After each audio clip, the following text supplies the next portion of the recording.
What do you do when you're giving life and everything you've got, and life still gives you nothing back?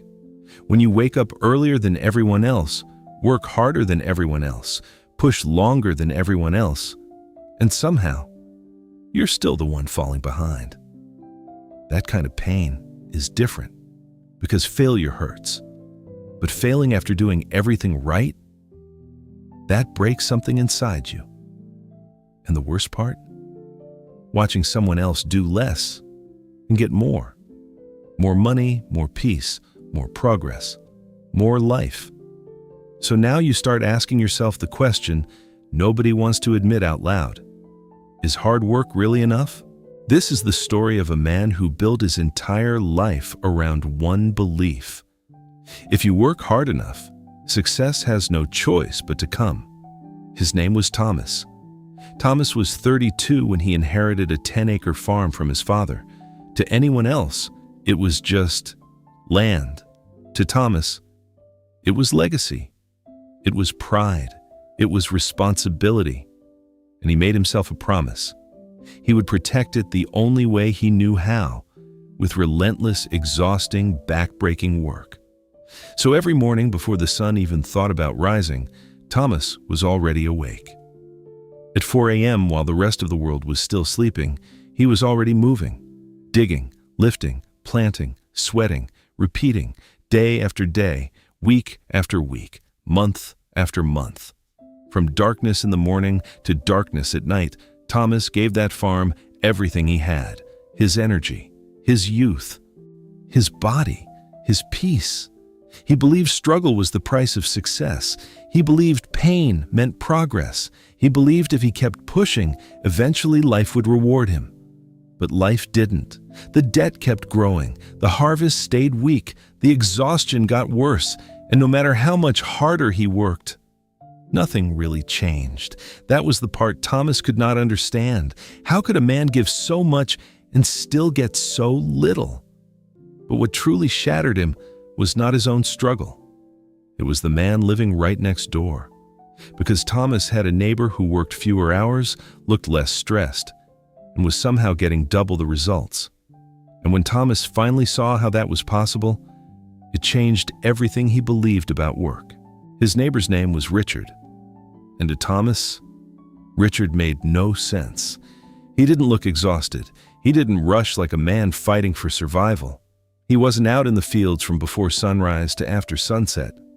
Most days, Richard worked only a few focused hours. Then, he went home.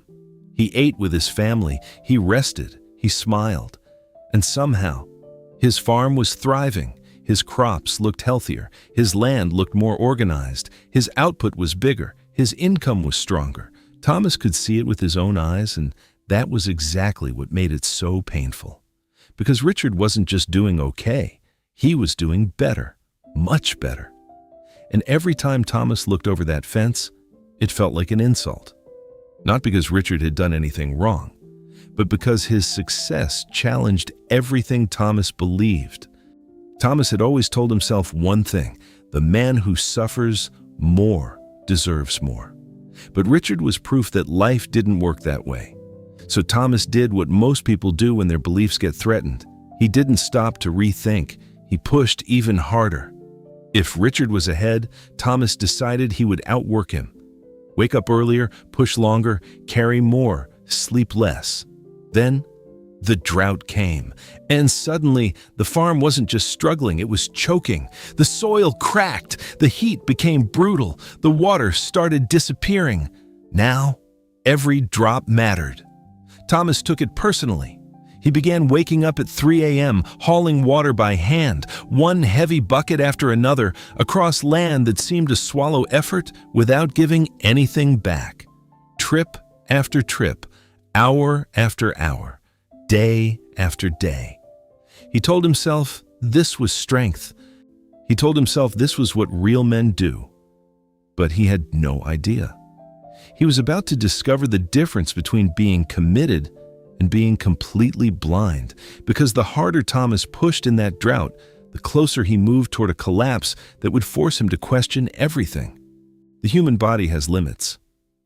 But the dangerous thing is, Most people don't realize those limits until it's too late.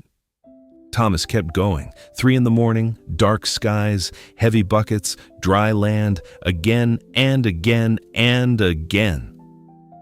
His hands were torn, his shoulders burned, his breathing got heavier each day, but he ignored it. Because in his mind, stopping meant weakness, and weakness was not an option. Until one morning, his body made the decision for him. As he lifted another bucket, something felt different.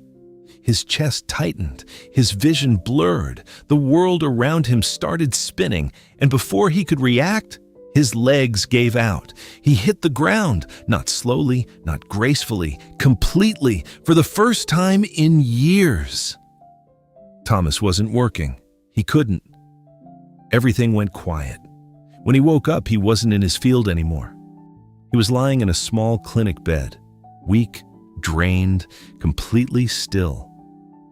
The doctor looked at him and said something he would never forget. "If you keep going like this, your body won't keep up much longer." That moment hit harder than any day in the field ever had. Because for the first time, Thomas wasn't fighting the farm. He was fighting himself, and he was losing. All those years of pushing, all that effort, all that sacrifice. And it had brought him here, not success, not growth, but collapse. For days, Thomas couldn't work. He just lay there, thinking. And one question kept repeating in his mind. If working harder was the answer, why am I here? That question changed everything. Because when he finally stood up again, he didn't go back to the field first. He went to Richard, not with pride, not with ego, but with something far more powerful: honesty. He looked at him and asked, "How are you doing more while working less?" And what Richard told him next was a simple idea so powerful it would completely transform the way Thomas worked and lived forever. Richard didn't answer immediately. He walked over to his tools, picked up 2 axes, and placed them on the ground. One looked old, worn out, blunt. The other, sharp, clean, efficient. Then he said, "Imagine 2 men cutting trees. One swings all day with a dull axe, the other stops, sharpens his blade, and cuts in half the time." He looked straight at Thomas. "You're not failing because you're not working hard enough. You're failing because you're swinging a dull axe." That sentence hit deeper than anything Thomas had ever heard, because for the first time, he realized something painful. He had spent years perfecting effort, but never improving the way he worked. Richard continued, "Hard work matters, but systems matter more."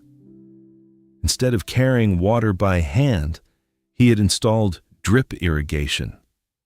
Water flowed automatically and consistently, without destroying his body. Focus matters. Instead of growing 5 different crops and struggling with all of them, he focused on 2 that actually made profit, less chaos, better results. And rest is not weakness, it's strategy. Because a tired mind makes bad decisions, and bad decisions cost more than hard work can fix. Thomas stood there, silent, because everything finally made sense. It wasn't that he was weak, it wasn't that he was unlucky, he was just doing it wrong. So he changed, not overnight, but intentionally. He installed better systems, he simplified his work, he allowed himself to rest, and within 6 months, everything shifted. His production increased, his time decreased, his stress dropped. For the first time in years, Thomas wasn't just working, he was progressing. And here's the truth most people never realize. Hard work is important, but hard work without direction is just slow destruction. So ask yourself this: what's one thing in your life that you're working hard at, but not working smart on?